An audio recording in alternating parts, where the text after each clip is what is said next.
오늘 보실 하나님 말씀 사무엘하 14장 25절부터 33절입니다. 사무엘하 14장 25절부터 33절 말씀을 보도록 하겠습니다. 온 이스라엘 가운데에서 압살롬과 같이 아름다움으로 크게 칭찬받는 자가 없었으니 그는 발바닥부터 정수리까지 흠이 없음이라. 그의 머리털이 무거움으로 연말마다 깎았으며 그의 머리털을 깎을 때에 그것을 달아본즉 그의 머리털이 왕의 저울로 200세겔이었더라. 압살롬이 아들 셋과 딸 하나를 낳았는데 딸의 이름은 다말이라. 그는 얼굴이 아름다운 여자더라. 압살롬이 이태 동안 예루살렘에 있으되 왕의 얼굴을 보지 못하였으므로 압살롬이 요압을 왕께 보내려 하여 압살롬이 요압에게 사람을 보내 부르되 그에게 오지 아니하고 또다시 그에게 보내되 오지 아니하는지라. 압살롬이 자기의 종들에게 이르되 보라, 요압의 밭이 내 밭 근처에 있고 거기 보리가 있으니 가서 불을 지르라 하니라. 압살롬의 종들이 그 밭에 불을 질렀더니 요압이 일어나 압살롬의 집으로 가서 그에게 이르되 어찌하여 내 종들이 내 밭에 불을 질렀느냐 하니 압살롬이 요압에게 대답하되 내가 일찍이 사람을 내게 보내 너를 이리로 오라고 청한 것은 내가 너를 왕께 보내 아뢰게 하기를 어찌하여 내가 그 술에서 돌아오게 되었나이까. 이때까지 거기에 있는 것이 내게 나았으리이다 하려 함이로라. 이제는 내가 나로 하여금 왕의 얼굴을 볼 수 있게 하라. 내가 만일 죄가 있으면 왕이 나를 죽이시는 것이 옳으니라 하느니라. 요압이 왕께 나아가서 그에게 아뢰매 왕이 압살롬을 부르니 그가 왕께 나아가 그 앞에서 얼굴을 땅에 대어 그에게 절하매 왕이 압살롬과 입을 맞추니라. 아멘. 오늘은 상대방의 필요에 민감하게 반응하라 라는 제목으로 말씀을 나누도록 하겠습니다. 오늘 본문의 시작이 압살롬이 이런 사람이다라고 우리에게 말해줍니다. 어떻게 보면 좀 생뚱맞을 수 있는 압살롬의 아름다움에 대해서 설명을 하죠. 25절을 보시면요, 온 이스라엘 가운데에서 압살롬과 같이 아름다움으로 크게 칭찬받는 자가 없었다라고 이야기합니다.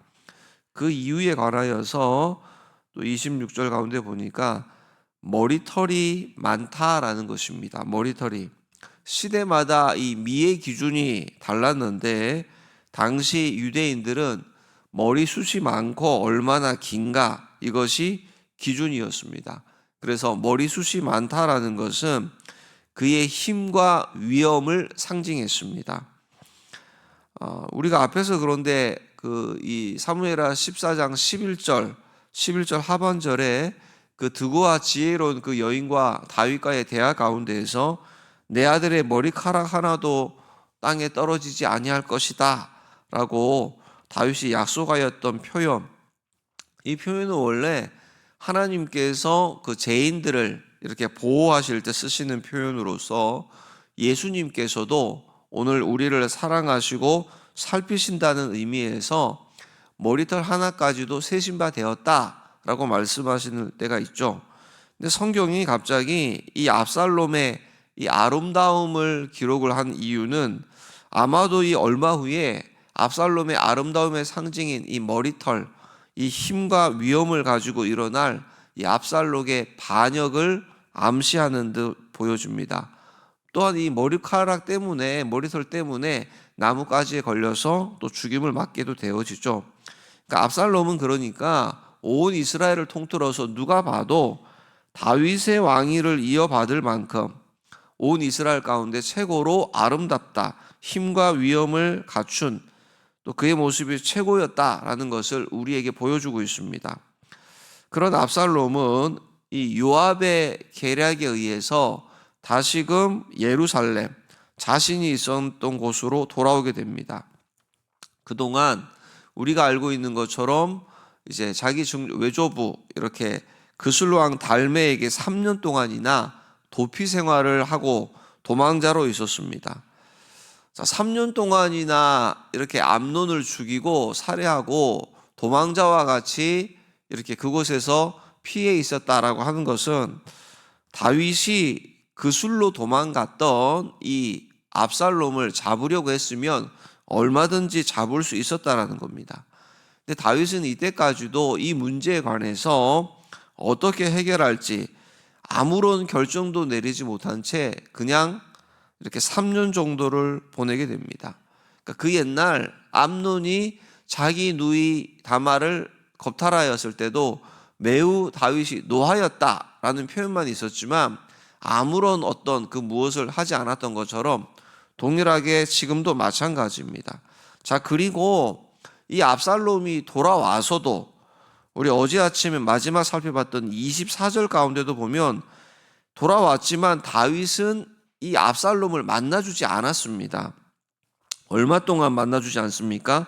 오늘 본문 28절을 보시면요, 압살롬이 이태 동안 예루살렘에 있으되 왕의 얼굴을 보지 못하였으므로, 이런 상태로 2년 동안이나, 그러니까 압살롬이 암논을 죽이고 나서 이렇게 두려움에 무서움에 그슬로왕 달메에게로, 할아버지에게로 가서 3년 동안이나 피해 있었습니다. 3년 동안 있는 동안도 다윗도 어떤 액션도 취하지 않았습니다. 그리고 요압의 계략으로 말미암아서 다시금 예루살렘에 돌아왔는데, 원래 자기 자리로 돌아왔는데 다윗이 2년 동안 만나주지 않고 있다라는 겁니다. 그러니까 이렇게 어떻게 보면 5년이라는 시간이 아무 일도 일어나지 않고 이렇게 지나가는 겁니다. 사실 이때만이라도 해도 어떻게 보면 참 하나님 앞에 나아가서 이 압살롬에 대해서 어떻게 처리해야 할지 묻고 하나님의 공의와 사랑을 이렇게 세워나갔으면 참 더 좋았을 뻔했습니다. 근데 다윗은 이때도 그러하지 못합니다. 이 압살롬 편에서도 보면 2년 동안이나 돌아와서도 아버지가 만나주지 않습니다. 아버지 얼굴을 보지 못합니다. 그러면 이 압살롬, 정상적으로 생각해 보면 이 압살롬 편에서는 근신하는 2년의 기간이 되어야 함이 마땅합니다.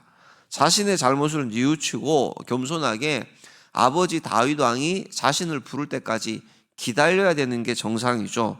근데 압살롬은 어떻게 합니까? 자신이 아버지 다윗을 만나야겠다라고 요압을 찾는 겁니다. 그런데 29절을 보시면 압살롬이 요압을 왕께 보내려 하여 압살롬이 요압에게 사람을 보내 부르되 그에게 오지 아니하고 또다시 그에게 보내되 오지 아니하느니라.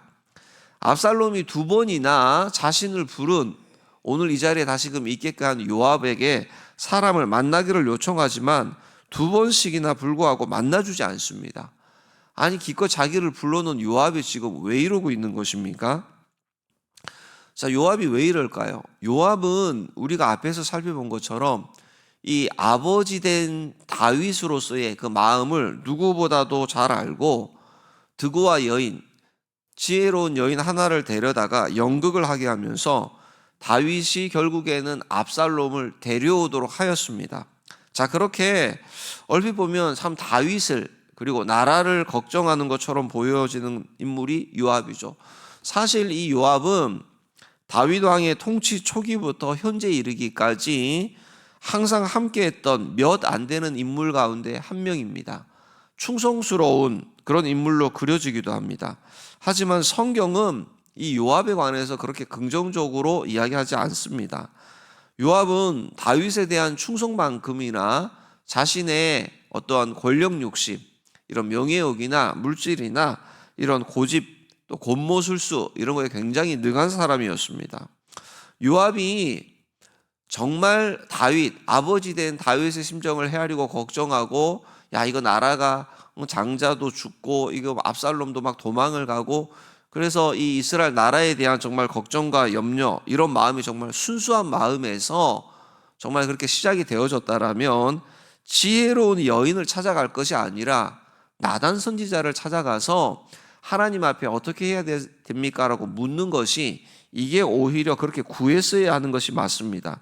근데 요압은 압살롬을 향한 다윗의 마음을 보았습니다. 얼핏 보면 다윗을 염려하는 것처럼 보았는데, 그 이 압살롬을 향한 다윗 왕의 마음을 보면서 그리워하는, 압살롬을 그리워하는 그 마음이 어쩌면 암논이 죽은 이후에 이 압살롬이 후계자가 될지도 모른다는, 그래서 압살롬을 궁으로 데려다 놓게 되면 자신의 입지를 견고하게 되는데 도움이 될 것이라고 여긴 것입니다.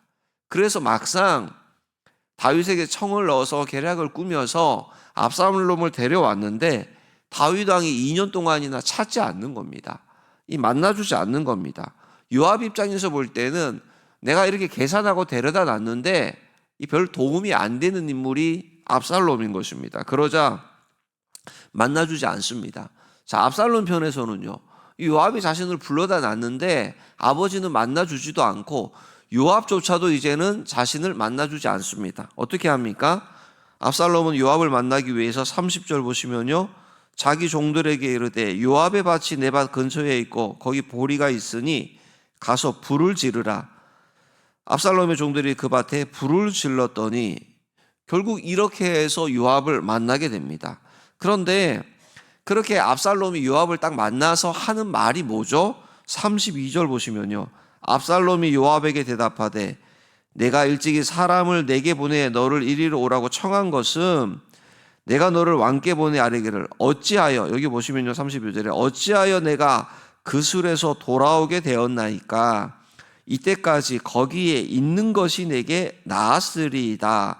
그러면서요, 이제는 내가 나로 하여금 왕의 얼굴을 볼 수 있게 하라. 내가 만일 죄가 있으면 왕이 나를 죽이시는 것이 옳으니라 하느니라. 지금 이 압살롬이 요압에게 하는 말을 보면 왜 자신을, 그 술에 있는 자신을 돌아오게 했느냐는 겁니다. 나 그곳에 있는 것이 더 좋았다라는 겁니다. 그러면서 내가 죄가 있어서 그러는 것이면 왕이 나를 죽이는 것이 옳다라고 합니다. 지금 이 압살롬의 말을 들어보면 아직도 자신이 암논을 죽인 것을 잘못으로 여기고 있지 않습니다. 그리고 아버지 다윗이 자신을 불러다 놓고 2년 동안이나 이렇게 있는 거, 만나주지도 않는 거, 이거 부당하다는 겁니다. 이거 마음에 들지 않는 겁니다. 이런 식으로 용서할 거면 이거 왜 불렀냐는 겁니다. 결국에 요압의 중재로 이 압살롬이 다윗을 만나긴 하죠. 33절을 보시면요, 요압이 왕께 나아가서 그에게 아뢰되 왕이 압살롬을 부르니 불렀습니다. 그게 압살롬이 왕께 나아가서 그 앞에서 얼굴을 땅에 대어 그에게 절하매 왕이 압살롬과 입을 맞추니라. 지금 얼핏 보면 다윗이 압살롬을 용서해서 마치 부자의 관계가 회복되어진 것처럼 보입니다. 근데 이 참 다윗과 압살롬이 지금 5년 만에 만난 거예요. 어찌 되어졌던지. 그러면 다윗과 압살롬 사이에 있을 것 같은 무슨 잘 왔다, 한마디 어떻게 하면서 뭔가 이렇게 하면서 포옹을 하면서 이게 무슨 말이라도 있었을 것 같은데 이게 전혀 성경은 그런 부분들을 언급하고 있지 않습니다. 어떤 대화도 기록하고 있지 않습니다. 부둥켜 안고 용서를 구하고 막 울 것 같은 그런 모습을 전혀 기록해주고 있지 않습니다. 오히려 33절 가운데에 왕이 압살롬을 불렀더니 그가 왕께 나아가서 그 앞에서 얼굴을 땅에 대고 그에게 절했다. 압살롬이 다윗 앞에서 그냥 얼굴을 땅에 대고 절하는 모습, 이게 부자 간에 제외하는 모습이라고 보기보다는 다윗 편에서는 용서해주는 화해의 그런 모습일지 모르겠지만 압살롬 이 편에서는 마치 패배자가 정복자에게 복종과 충성을 취하는 그런 모습입니다. 자, 이게 지금 요압의 주선에 의해서 5년 만에 살인을 저지르고 5년 만에 자신이 있던 자리, 그리고 아버지와 만나는 아버지 앞에 지금 압살롬이 서게 된 것입니다. 그런데 이렇게 끝이 납니다. 어떤 일이 있습니까? 내일부터 살펴보시는 15장으로 넘어가면 이 압살롬이 어떤 사람이라고 나타납니까? 아버지께 돌아오고 난 이후에 4년 만에 반역을 저질러서 아버지를 대적하고 아버지를 죽이려고 하는 반역자의 길에 서는 사람이 압살롬입니다. 그러니까 압살롬은 범죄하였다가 어떻게 보면 은혜를 입고 예루살렘으로 돌아오고 자기 자리로 돌아오고 아버지 앞에 섰지만 실상은 아들로는 돌아오지 못한 겁니다. 자기 자리로는 돌아왔는데 아들로서는 돌아오지 못한 자가 압살롬이었습니다.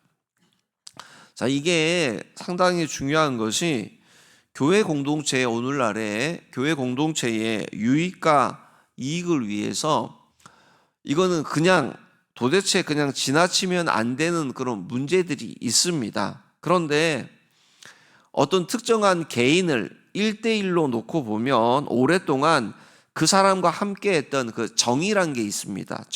인간적인 관계가 있습니다. 자, 지도자는 이런 부분에서 굉장히 고충을 겪을 때가 많습니다. 제가 예전에 전도사 때 부천에서 그 교회에서도 한 5년, 6년 있을 때였는데요. 이 집사님 부부가 계셨는데 이 두 분이 참 여러 다른 성도들을 힘들게 하신 분들이 계셨어요. 그러니까 이제 결국에 저랑 좀 친했던 교회 간사님이 계셨는데 이게 심지어 막 구타까지 손찌검까지 하면서 너무나도 보기 힘든 지경에 이르렀죠. 그래서 제가 이제 젊은 이렇게 좀 나름 이런저런 마음에 정의로운 마음에 목사님께 왜 저분들 저렇게 내버려 둡니까? 온 교회를 저렇게 힘들게 하시는데 근데 이분이 목사님께서 그때 당시는 제가 이해는 못했습니다. 그냥 저 집사님 가정은 당신의 아픈 손가락이라고 그러셨어요. 아픈 손가락. 우리 교회가 개척할 때부터 저 가정이 정말 헌신했다는 거예요. 그리고 얼마나 헌신했냐면 하는 동안에 이 여자 집사님이 그 당시 아이를 임신했다가 이렇게 아이를 이렇게 낙태할 정도로 그렇게 온몸을 바쳐서 교회에 충성하였고, 그리고 이제 새롭게 아이들을 가지고 이렇게 자라면서도 아이들을 이렇게 그렇게 자녀 교육을 잘 못해서 아이가 조금 이렇게 부족한 듯 그런 모습도 보이고, 시간이 지나면서 교회는 성장했고 많이 자랐고 많은 분들이 생활도 윤택해지고 좋아졌는데 처음부터 함께 했던 그 집사님 부부 가정은 여전히 예전에 그 모습 그대로 있는 거예요. 그러니까 담임 목사님 입장에서 볼 때 이 가정은 너무도 아픈 손가락이었다는 거예요. 그래서 저한테 그러는 거예요. 너도 이 다음에 목회해봐라. 10손가락이 다 있지만 아픈 손가락이 있다. 너 이거 지금 이해는 못하겠지만 하는 그렇게 말씀하시. 그 당시는 도무지 그런 부분이 이해가 되지 않았습니다. 자, 무슨 말씀을 드리려고 그러냐면 1대1로 놓고 보면 교회를 어지럽게 하고 문제를 일으키는 그 사람 어떻게 하든지 그런 일들에 대해서 그냥 모른 척하고 지나치면 안 되는 분명히 그런 부분이 있는데 인간적인 이 관계가 있습니다. 이게 참 어려운 거죠. 오늘날 그래서 교회가 잃어버린 것 중에 하나가 우리 얼마 전에도 목사님께서 말씀하셨는데 권징, 이 치리하는 것입니다. 우리 개혁교회의 교회의 표지, 그러니까 이걸 보고서 교회를 교회라고 부를 수 있는 말할 수 있는 교회의 표지가 무엇입니까? 라고 할 때 바른 말씀의 선포가 있어야 한다.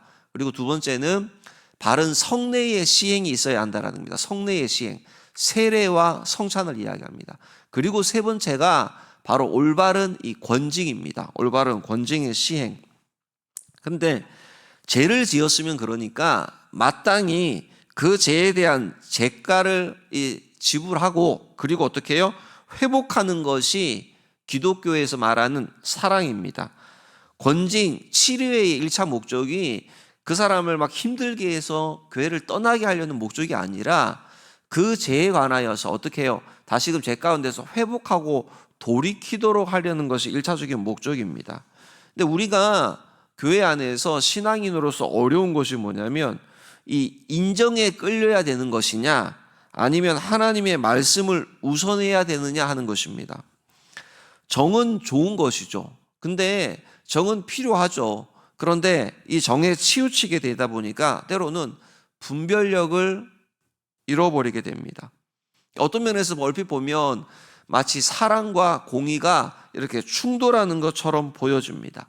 정의와 사랑이 충돌하는 것처럼 상황이 생기는 겁니다. 근데 이게 원래 충돌하는 겁니까? 이 앞에 드고와 여인이 다윗 앞에 요압과 계략을 써서 말하는 것처럼 한 아들이 이 한 아들을 죽였습니다. 그런데 정의 법대로 하면 누구를 살인한 이 아들도 죽어 마땅합니다. 그렇게 다 죽어버리면 우리 가정에 사랑하는 아들, 자녀 하나도 없이 대가 끊기는데 이게 말이 됩니까? 그래. 머리털 하나도 다치지 않게 내가 하겠다.